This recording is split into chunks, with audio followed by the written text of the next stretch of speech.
নমস্কাৰ, এটা নতুন ভিডিঅ'লৈ আপোনালোকক পুনৰবাৰ স্বাগতম জনাইছোঁ। আশা কৰোঁ আপোনালোক সকলো ভালে কুশলে আছে আৰু আপোনালোকৰ আশীৰ্বাদত ময়ো বৰ্তমান সময়লৈকে ভালে কুশলে আছোঁ।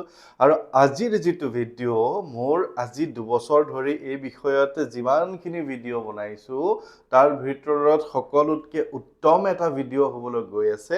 কাৰণ এই ভিডিঅ'টোত আপোনালোকে বহুত কথা কিছুমান জানিবলৈ পাব, যিটো কথা আপোনালোকে মোক সুধি থাকে, মোক নিমন্ত্ৰণ জনাই আপোনালোকে ঘৰত প্ৰৱেশ কৰাৰ পিছতে তেনেকুৱা ধৰণৰ প্ৰশ্ন কৰে বা আপোনালোকে ফোনতো সেই বিষয়ে সুধিব বিচাৰে বা মোক সেই বিষয়ে মই জানো বুলি আপোনালোকে জানে, কিন্তু আপোনালোকক মই জনাও যে মই আজি যিটো বিষয়ে ক'বলৈ ওলাইছোঁ সেইটো আপোনালোকে জানি খুব ভাল পাব।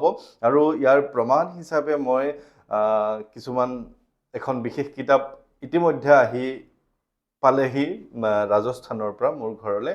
গতিকে সেই কিতাপখনৰ ভিত্তিতে মই আপোনালোকক গোটেই কথাখিনি ক'ম আৰু সেই কথাটো কোৱাৰ কাৰণে মই ইমান দিন ৰৈছোঁ। মই জানো যদিও মানে প্ৰমাণ নাই কাৰণে, কাৰণ মোৰ ওপৰত ব্লেম আহি যাব ন, সেইকাৰণে মই কোৱা নাছিলোঁ। এতিয়া বিষয়টো হৈছে বাস্তু। বৰ্তমান সময়ত, আজিৰ এই সময়ত আপোনালোকে প্ৰত্যেকেই মোবাইলত ৰিলতে হওক বা বহুত বেছি চাই থকা বিষয়টোৱে হৈছে বাস্তু। এতিয়া বাস্তু আচলতে কি সেই বিষয়ে যিহেতু মই অধ্যয়ন কৰা নাই, গতিকে বাস্তুৰ বিষয়ে মই একো ক'ব নোৱাৰোঁ বা মই এই বিষয়ে মোৰ জ্ঞানেই নাই। জ্ঞান নথকা বিষয়ত মই কোৱাটো উচিত নহয়। কিন্তু এটা কথা মই অনুভৱ কৰোঁ অন্তৰৰ পৰা যে বাস্তু হৈছে আপোনাৰ ঘৰখনত ৰখা সামগ্ৰীবোৰ এক শৃংখলাবদ্ধ পদ্ধতি, য'ত আপোনালোকে সুখ পায়, শান্তি পায়, য'ত আপোনালোকে যিটো বস্তু য'ত শৃংখলাবদ্ধ পৰিপাটিকৈ ৰাখিলে ভাল হয়, তাতে আপোনালোকৰ ঘৰখনত ভগৱানৰ বসতি হয়, মই ব্যক্তিগত। গতিকে এতিয়া বাস্তুৰ কথাটো এনেকুৱা যে আপোনালোকে মোক নিমন্ত্ৰণ কৰে আৰু গৈ পেলাই কয় যে আমাৰ লেট্ৰিনটো ইয়াত আছে, এতিয়া বাস্তুৰ মতে বোলে থাকিব নালাগে, এতিয়া কি কৰা যায়? তাৰপিছত বহুতে মোক কয় যে আমাৰ পাকঘৰটো এনেকৈ বনাই ল'লোঁ, এতিয়া কি কৰা যায়? মই বাস্তুৰ মানুহ এজন মাতি আনিছিলোঁ, তেওঁ ভাঙিব দিছে, ভাঙিবলৈ আমাৰ পইচা নাই। বা আমাৰ লেট্ৰিনৰ টেংকিটো ইতিমধ্যে ইউজ হৈ গ'ল, এতিয়া মই ভাঙি ক'লৈ নিম য'ত আমাৰ জেগাই নাই। এতিয়া এই বিষয়টোক লৈ আপোনালোকে বহুত বেছি টেনশ্যন। কাৰণ চাওক, এতিয়া মই বাস্তুৰ বিষয়ে নাজানো যিহেতু, গতিকে বাস্তুৰ বৰ্তমান সমাজত প্ৰয়োজনীয়তা আছে সেইটো অনুভৱ কৰোঁ যে আপোনাৰ ঘৰখন পৰিপাটিকৈ বেমাৰ আজাৰ নোহোৱাকৈ সুখ শান্তিৰে থাকিবৰ বাবে বাস্তু আপোনাৰ ঘৰত প্ৰয়োজন আছে। কিন্তু সেই কথাটোকে যদি আপুনি চাই আপুনি যদি মানসিক আপোনাৰ ক্ষতি হৈ যায়, সেইটোতো মই ভাল নাপাম, নহয় জানো? কাৰণ বাস্তুৰ ভিডিঅ' বনোৱা বহুত লোক আছে। কোনোবা এজনে যদি কয় যে এই শৰাইখন এইখিনিতে থ'ব নালাগে, এইখিনিতে থোৱাৰ কাৰণে আপোনাৰ বেমাৰ হ'ব, আৰু মই আঁতৰাই দিয়াৰ পিছত বেলেগ এজন আহি পেলাই ক'ব এইখিনিতে আপুনি শৰাই এখন থ'ব লাগিছিলে, শৰাইখন নোথোৱাৰ কাৰণে আপোনাৰ বেমাৰ হৈছে। গতিকে প্ৰত্যেকজন বাস্তুবিদৰ বেলেগ বেলেগ কিছুমান দৃষ্টিভংগী আছে। গতিকে আমি যদি আজি এটা ভিডিঅ' চাওঁ, কাইলৈ এটা ভিডিঅ' চালে ইজনৰ লগত সিজনৰ নিমিলে। কোনোবাই যদি কয় লেট্ৰিনৰ টেংকিটো এইখিনিতে হ'ব লাগিছিল, কোনোবাই যদি আকৌ ক'ব যে বেলেগ এটা ঠাইত হ'ব লাগিছিল। এতিয়া আপুনি কেইবাৰ ঘৰটো ভাঙি পেলাব? আপোনাৰ ঘৰটো আপুনি কেইবাৰ ভাঙিব? নোৱাৰে, নহয় জানো? বনাই লোৱাৰ পিছত এখন সপোনৰ ঘৰ ভাঙি পেলাবলৈ। গতিকে মই এটা অনুভৱ কৰোঁ যে বাস্তু আমাৰ জীৱনত প্ৰয়োজন আছে। আপুনি ঘৰ বনোৱাৰ আগতেই, মাটিকণ লোৱাৰ আগতেই বা আপুনি পুৰণা ঘৰ ভাঙি নতুনকৈ বনোৱাৰ আগতেই আপুনি কোনোবা এজন বাস্তু স্পেচিয়েলিষ্ট মাতি, বিশেষজ্ঞক মাতি আপুনি ধুনীয়াকৈ দেখাই ল'ব, যাতে আপোনাৰ ঘৰখন বাস্তুৰ মতে হওক, যাতে আপোনাৰ ঘৰখনত কোনোদিন কেতিয়াও আৰু কোনো ধৰণৰ জ্বৰ, কাহ, পানী লগাৰ পৰা আদি কৰি কোনো ধৰণৰ বেমাৰ নহয়। কাৰণ আপুনি বাস্তুমতে নবনালে আপোনাৰ বেমাৰ হ'ব পাৰে। গতিকে যি কি নহওক, মই এই বিষয়ে বিশেষ যিহেতু নাজানো, মই নকওঁ, কোৱাটো উচিত নহয়। কিন্তু মই আপোনালোকক কৈ আহিছিলোঁ যে আগৰ পৰাই যে হনুমান চালিচা আৰু বজৰংগ বাণে আপোনাৰ জীৱনত বহুত বেছি পৰিৱৰ্তন কৰিব পাৰে। আপোনাৰ বাস্তুৰ সমস্যাৰ পৰা আদি কৰি বিভিন্ন ধৰণৰ ৰোগ শোকৰ পৰা আদি কৰি সকলো ধৰণৰ বিপদ আপদ নিৰাময় কৰিব পাৰে। কিন্তু এই কথাটো মোৰ ফালৰ পৰাহে কৈ আছিলোঁ, মোৰ লগত কোনো ধৰণৰ এভিডেন্স মানে প্ৰমাণ নাছিলে। এতিয়া ৰাজস্থানৰ পৰা এখন যশস্বী বজৰংগ বাণ আহি পালে, যিখন মই ওদালগুৰিলৈ যাওঁতে চাইছিলোঁ, আৰু সেইখন মই অনলাইন অৰ্ডাৰ কৰিলোঁ। আৰু এই বজৰংগ বাণখন লিখিছে ভগত বজৰংগী বাবা, পূজাৰী, পঞ্চমুখী হনুমান মন্দিৰ, ৰাজস্থান।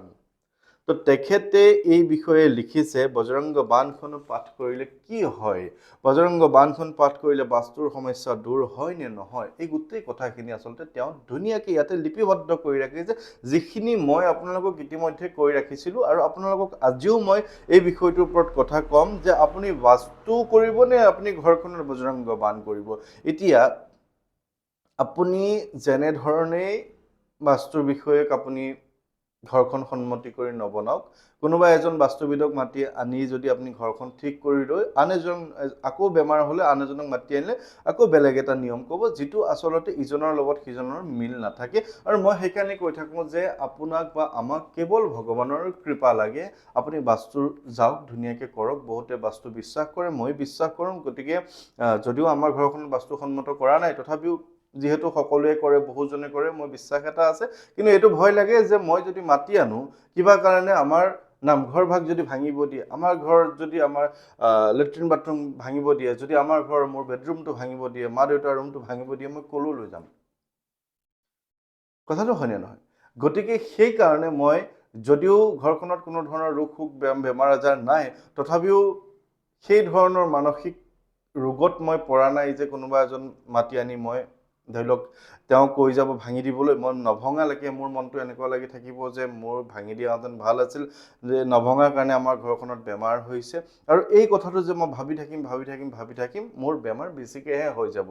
গতিকে মই ভাবিছোঁ দেউতাই ঘৰ এখন বনাই থৈছে, ধুনীয়াকৈ বনাইছে, ভালকৈ বনাইছে, সুখৰ ঘৰ এখন আছে, শান্তিৰে থাকিম। বেমাৰ হ'ব, মোৰ আজিও চৰ্দি লাগি আছে, তাৰ মানে এইটো নহয় যে মোৰ বেডৰুমটো সেইটোৰ কাৰণে হোৱাৰ কাৰণে মোৰ চৰ্দি লাগিছে, তাৰ মানে এইটো নহয় যে মোৰ লেট্ৰিনৰ টেংকিটো কোনোবা বেলা ছাইডে থকাৰ কাৰণে মোৰ আজি চৰ্দি লাগিছে, মই এইটো কেতিয়াও ভবা নাই। গতিকে কেতিয়াবা যদি ভৱিষ্যতে মই ধুনীয়াকৈ ঘৰ এটা বনাবলৈ পাৰোঁ, তেতিয়াহ'লে কোনোবা এজন বাস্তুবিদক মাতিম, তেওঁলোকে ধুনীয়াকৈ ঘৰখন চাই দিব আৰু তাৰপিছতে মই ঘৰখন বনাম। কিন্তু এতিয়া এনেধৰণৰ কথা বনাই লোৱাৰ পিছত সেইবোৰ মানসিক অশান্তিত মই কৰিবলৈ মন নাই। মই প্ৰেক্টিকেলি কথাখিনি কৈ আছোঁ। এতিয়া আহোঁ মূল কথালৈ, যে বজৰংগ বাণখন আমি কিয় পাঠ কৰিব লাগে, বজৰংগ বাণখনে কি কৰে বা কেনেধৰণৰ বাস্তু সমস্যা দূৰ কৰে। যদি আপোনাৰ ঘৰখনত বাস্তুৰ সমস্যা আছে, তেনেহ'লে আপুনি কি কৰিব? এতিয়া আপুনি ভিডিঅ' এটা চাইছে যে আপোনাৰ ঘৰখনত অমুকটো ছাইডত অমুকটো হ'ব নালাগিছিল, কিন্তু আপোনাৰ ঠাইত সেইটো ছাইডতে আছে, ধৰি লওক তাৰ কাৰণে আপোনাৰ বেমাৰ হৈছে বা সেইকাৰণে আপোনাৰ ঘৰখনৰ অশান্তি হৈছে, ধাৰ হৈছে, ঋণ হৈছে, কিন্তু আপুনি ভাঙিব নোৱাৰে। যিহেতু আপোনাৰ ঋণ হৈছে, আপুনি আকৌ ঋণ লৈ আপুনি আকৌ ভাঙিবলৈ সেইটো নোৱাৰে, নতুনকৈ বনাবলৈ আপোনাৰ হাতত টকা পইচা নাই। কিন্তু কি কৰিব? কিবা এটাতো আপোনাক এটা উপায় লাগিব। সেই উপায়টোৱে হৈছে হনুমানজী, আৰু হনুমানজীৰ বজৰংগ বাণখনেই হৈছে সেই উপায়। এতিয়া যিকোনো ধৰণৰ বাস্তু যদি আপোনাৰ ঘৰখন অসন্মত হয়, বাস্তুৰ মতে যদি আপোনাৰ ঘৰখন নহয়, তেনেহ'লে ইয়াত ধুনীয়াকৈ লিখা আছে বজৰংগ বাণে বাস্তু দোষ দূৰ কৰে। ইয়াত লিখা আছে বাস্তু দোষ দূৰ কৰে বজৰংগ বাণ। कोई बार घर में वास्तु दोष के चलते कोई समस्या हो जाती है।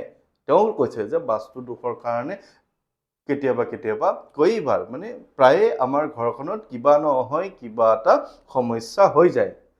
तब घर में वास्तु दोष दूर करने के लिए 3 मंगलवार बजरंग बाण का पाठ करना चाहिए। তাৰ মানে যদি আপুনি ভাবিছে আপোনাৰ ঘৰখনত বাস্তু দোষ আছে, আপুনি 3টা মঙ্গলবাৰ বজৰংগ বাণখন পাঠ কৰিব লাগে।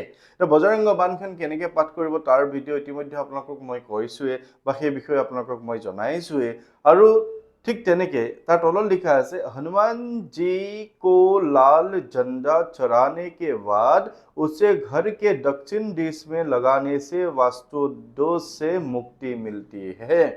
হনুমানজীৰ যিডাল ৰঙা ঝণ্ডা পতাকা, ৰঙা পতাকাখন চঢ়ানে কে বাদ আপুনি মন্দিৰতো উৎসৰ্গা কৰি আনিব পাৰে, বা আপুনি যেতিয়া বজৰংগ বাণখন পাঠ কৰে সেই সময়তো আপুনি সেই পতাকাখন আপুনি উৎসৰ্গা কৰিব পাৰে। উৎসৰ্গা কৰি আপুনি ঘৰৰ দক্ষিণ দিশত আপুনি ওলোমাব পাৰে, মানে পতাকা আঁৰি থ'ব পাৰে। দক্ষিণ পূব দিশত যেতিয়া আমাৰ এই ৰঙা পতাকাখন উৰি থাকে, তাৰ যিটো বতাহ বলে, সেই বতাহটোৱে আচলতে বাস্তু দোষখিনি খণ্ডন কৰে। লাহে লাহে আপোনাৰ সেই বতাহটো সেই ঝণ্ডাডালৰ পৰা, সেই পতাকাখনৰ পৰা, হনুমানজী থকা পতাকাখনৰ পৰা যিহেতু বতাহটো আহি থাকিব আপোনাৰ ঘৰৰ ফালে, সেই বতাহটোৱে আপোনাৰ বিভিন্ন ধৰণৰ ৰোগ শোকৰ পৰা আদি কৰি বিপদ আপদ দূৰ কৰি দিয়ে। घर में सकारात्मक ऊर्जा के लिए पंचमुखी हनुमान की प्रतिमा घर के मुख्य द्वार पर लगाइए। বাস্তুদোষৰ কাৰণে আপুনি পঞ্চমুখী, যিটো কথা মই আপোনালোকক আগতেও কৈছোঁ, মই গ'লেও আপোনালোকৰ ঘৰত সেই পৰামৰ্শটো দি থৈ আহোঁ। আৰু বিভিন্ন সময়ত আপোনাৰ ঘৰখনৰ বাস্তু দোষ আছে বা নাই, পঞ্চমুখী হনুমানৰ যিখন ফটো, সেই ফটোখন মোৰ এই ৰুমটোতো আছে, মোৰ দোকানৰ ৰুমতো আছে, বা মই এই যিটো ৰুমত ভিডিঅ' বনাইছোঁ তাতেও আছে, যে পঞ্চমুখী হনুমানৰ যিখন চিত্ৰ, সেই চিত্ৰখন ভিতৰৰ ফালে হওক বা বাহিৰৰ ফালে হওক, দুইফালে হ'লেও হ'ব, বা যিকোনো এফালে আপুনি পঞ্চমুখী হনুমানৰ ফটোখন দৰ্জাৰ ওপৰত আপুনি ৰাখি থ'ব লাগে, যাতে কোনো ধৰণৰ নিগেটিভিটি আপোনাৰ ঘৰখনত নাহে। সকাৰাত্মক উৰ্জা মানে পজিটিভ এনাৰ্জিৰ কাৰণে আপোনাৰ ঘৰখনত পঞ্চমুখী হনুমানৰ ফটোখন ওপৰত লগাব লাগে। এই কথাখিনি মই আগতেও কৈছোঁ, কিন্তু প্ৰমাণ হিচাপে এজন খুব বিশিষ্ট পণ্ডিত পূজাৰীয়ে লিখিছে যে ভগত বজৰংগী বাবা, তেওঁ এজন পঞ্চমুখী হনুমান প্ৰভুৰ মন্দিৰৰ তেওঁ পূজাৰী হয়, তেওঁ ৰাজস্থানৰ হয়। এইখন কিতাপ তেওঁ লিখিছে, আৰু বিভিন্ন এই বিষয়ৰ ওপৰত ময়ো ভাবি আছোঁ, যিহেতু এখন কিতাপ অসমীয়া মানুহসকলৰ কাৰণে উলিয়াব লাগে, মই লিখি উলিয়াম, আপোনালোকে পঢ়িব, লাহে লাহে কৰি আছোঁ কামবিলাক। আৰু এই কথাটো আপোনালোকে মনত যদি আপোনাৰ ভাৱটো আহিছে যে বাস্তুদোষ আপোনাৰ ঘৰখনত হৈ আছে, মই আপোনাক ক্লিয়াৰ কৰি দিলোঁ যে আপোনাৰ ঘৰখনত যিকোনো বাস্তুদোষ দূৰ কৰি দিয়ে। এতিয়া মই আপোনালোকে চাওক, মই বিভিন্ন স্থানত গৈছোঁ, কাৰ ঘৰত বাস্তুদোষ আছে নাই মই একো নাজানো, কিন্তু মই বজৰংগ বাণখন পাঠ কৰিছোঁ। বাণখন পাঠ কৰোঁতে বহুজনৰ ঘৰত এই পতাকাখন মই উৎসৰ্গা কৰিছোঁ। মই পাঠ কৰাৰ সময়ত সেই পতাকাখন থৈ লৈছোঁ, তাৰপিছত লগোৱাৰ পৰামৰ্শ দিছোঁ। ঠিক তেনেধৰণে মানুহৰ যিখিনি প্ৰব্লেমবিলাক, ৰোগ শোকৰ পৰা আদি কৰি বিপদ আপদ নাশ কৰিছে। এতিয়া কৈছে যে বজৰংগ বাণখন 3 মঙলবাৰে পাঠ কৰিব লাগে। এতিয়া বজৰংগ বাণখন যিহেতু কিছু কঠিন, সকলোৱে পাঠ কৰিব নোৱাৰে, আৰু মই যেনেধৰণে আপোনালোকৰ তাতে অনুষ্ঠান হিচাপে গৈ কৰি দিওঁ, খুব মানে চাওক, এতিয়া ক'লে নিজৰ কথাখিনি কৈ থকাকে হয়, ভাল নালাগে, কিন্তু এই যে যিসকল বজৰংগী বাবা হওক, তেখেতসকলে ৰাজস্থান হওক, গুজৰাট হওক, দিল্লী হওক, বিভিন্ন ঠাইত য'ত হনুমানজীৰ প্ৰভাৱ বহুত বেছি আছে, তেওঁলোকে হনুমান চালিচাৰ লগতে বজৰংগ বাণখন এনেধৰণে, মই যেনেকৈ আপোনালোকৰ ঘৰত, আমাৰ ইয়াত নতুনকৈহে আৰম্ভ হৈছে এই প্ৰথাটো, গতিকে তেওঁলোকে বিভিন্ন ঠাইত একদম ডাঙৰ ডাঙৰ অনুষ্ঠান কৰে, আপোনালোকে যাব পাৰে। আৰু মোৰ যিজন গুৰু ৰসৰাজী মহাৰাজ, তেওঁ খুব ডাঙৰ ডাঙৰ অনুষ্ঠান কৰে। আমিতো সৰু সৰু নগণ্য মাত্ৰ আপোনাৰ গৃহত গৈ কৰি দিছোঁ, য'ত ধৰি লওক আপোনালোকে তেনেধৰণে সুফল পাইছে, সেইটো এটা বেলেগ কথা। কিন্তু অসমৰ বাহিৰত খুব বেছি প্ৰভাৱ আছে বজৰংগ বাণৰ। এই কিতাপখন আপোনালোকে অনলাইনো আনিব পাৰে, এমাজনত পায়, এনেকৈ শ্ৰী বজৰংগ বাণ বুলি মাৰিলে গোটেই কথাখিনি গম পাব। আৰু ইয়াত যে মই যে অনুষ্ঠান কৰোঁ, সেই অনুষ্ঠানৰ যিখিনি পজিটিভিটি, অনুষ্ঠানৰ যিখিনি প্ৰয়োজনীয়তা, সেই গোটেই কথাখিনি ইয়াত লিখা আছে, যে মই কেনেধৰণে অনুষ্ঠানভাগ আপোনাৰ ঘৰত কৰি দিওঁ, বজৰংগ বাণ কি পাঠ বিধি, বজৰংগ বাণ কা অনুষ্ঠান करने का विधि, মই যেনেধৰণে আপোনালোকৰ তাত কৰি দিওঁ, বজৰংগ বাণ কা মহিমা, বজৰংগ বাণ কা গৌৰৱ, এই গোটেই কথাখিনি আছে। আৰু বজৰংগ বাণখন মই আজি 2 বছৰ ধৰি আপোনালোকৰ গৃহত অনুষ্ঠান হিচাপে কৰি আছোঁ, ৰাজহুৱা স্থানত কৰি আছোঁ, সকলোৱে সুফল পাইছে। আৰু এনেকুৱা হয় যে মই অহা পৰহিলে মই যাম তিনিচুকীয়ালৈ, পৰহিলে মই তিনিচুকীয়ালৈ যাম, তাৰপিছত মই যোৰহাট যাম, আকৌ ঘৰলৈ আহিম, তাৰপিছত আকৌ মই শদিয়ালৈ যাম। চাওক, তেজপুৰৰ পৰা শদিয়া কিমান দূৰ, ইমূৰ সিমূৰৰ নিচিনা, আৰু প্ৰায় মধ্য অসমৰ পৰা একেবাৰে উজনি অসমৰ সীমান্ত। কিয় মাতে মানুহখিনিয়ে? তেওঁলোকে কাৰোবাৰ নহয় কাৰোবাৰ পৰা শুনিছে, অকল মোৰ কথাখিনিয়েতো শুনা নাই, তেওঁলোকে ভিডিঅ' চাইছে ইউটিউবত, বা বিভিন্ন বাহিৰত যেনেধৰণৰ অনুষ্ঠান হৈ আছে তেওঁলোকে দেখিছে, বাহিৰৰ মহিমাখিনি দেখিছে, সেইকাৰণে অনুষ্ঠানভাগ কৰে। আৰু বজৰংগ বাণখন এনেকুৱা যে পাঠ কৰিবলৈ নিশ্চয় প্ৰেম প্ৰতীতিতে विनय करे सनुमान, तेहि कई कार्य सकल शुभ सिद्ध करे हनुमान। जय हनुमंत संत हितकारी, सुन लीजे प्रभु अर्ज हमारी। जन के काज विलंब न कीजे, आतुर दौरी महासुख दीजे। जैसे कूदी सिंधु महिपारा, सुरसा वदन बैठ विस्तारा। ইমান ধুনীয়া লাগে বজৰংগ বাণখন, যিসকলে মই পাঠ কৰোঁতে শুনিছে তেওঁলোকে মোক কয় যে ভাল লাগে। গতিকে আশীৰ্বাদ কৰিব, অসমত এটা পৰিৱৰ্তন আনি আছোঁ, ভাল লাগে মোৰ আচলতে। আপোনালোকৰ ভাল হওক, আৰু আপোনালোকৰ ভাল হোৱাৰ লগে লগে আপোনালোকৰ খবৰবোৰে মোক বহুত বেছি আনন্দিত কৰে। আৰু ইয়াত বহুত কথা লিখা আছে, মই যিখিনি কৰি আছোঁ সেইখিনি কথা ইয়াত ইতিমধ্যে আছে, মই নপঢ়াকৈ কৰি আছিলোঁ, যে এতিয়া মই আজিৰ পৰা পঢ়িব লৈছোঁ। কিতাপখন যিহেতু যোৱাকালি আহিছে, ইয়াতে বিবাহৰ বাধা, তাৰপিছতে কিমান কি কথা লিখা আছে আপোনালোকে শুনি ভাল লাগি যাব। বিবাহ প্ৰথমতে লিখিছে বিবাহৰ বাধা আঁতৰাই, তাৰপিছত গ্ৰহ দোষ আঁতৰাই, সকলো গ্ৰহৰ শনিৰ চাৰে খাতিৰ পৰা আদি কৰি বিভিন্ন অপায় মংগল, কাৰাগাৰ আছে মুক্তি, কাৰাগাৰত যদি কোনো লোক বিনা কাৰণত সোমাই থাকে সেয়াৰ পৰা মুক্তি হয়, গম্ভীৰ বিমাৰী কোটালি গভীৰ বেমাৰ আজাৰক দূৰ কৰে, চুটি নকৰি দুবাৰে মিলাই দিলাই বজৰংগ বান, কোনোবাই যদি বিনা কাৰণত নিজৰ চাকৰি হেৰুৱাই সেইখিনি ঘূৰাই দিয়ে, বাস্তু দোষটো ক'লোৱে মই, দবা কা আচৰ কৰে, যেনেকৈ বেমাৰৰ মানে আমি ঔষধে কামত নকৰে, বজৰংগ বানখন পাঠ কৰাৰ পিছত ঔষধে আপোনাৰ কামত দিয়া হয়, বহুত কথা আছে। গতিকে লাহে লাহে এইখন অধ্যয়ন কৰিম, আপোনালোককো জনাম। সদ্যহতে মই আকৌ তিনিচুকীয়া পৰা আহোঁগৈ, তাৰপিছত বিভিন্ন ঠাইত নিমন্ত্ৰণ আছে, নিমন্ত্ৰণবোৰ ল'ম আৰু আহক আমি অসমখন পৰিৱৰ্তন কৰোঁ, ধুনীয়া কৰোঁ, আমি হনুমানজীৰ প্ৰচাৰ কৰোঁ, লগতে আমি সকলো মানুহ আধ্যাত্মিকতাৰ প্ৰতি আগ্ৰহী হওঁ, বেয়া কামৰ প্ৰতি আমি একদম আঁতৰি যাওঁ, ভাল ভাল কাম কৰোঁ, সমাজৰ ভাল হওক, নহয় জানো? গতিকে সকলোৰে কুশল মংগল কামনা কৰিছোঁ আৰু ভালে কুশলে থাকিব। জয় শ্ৰীৰাম।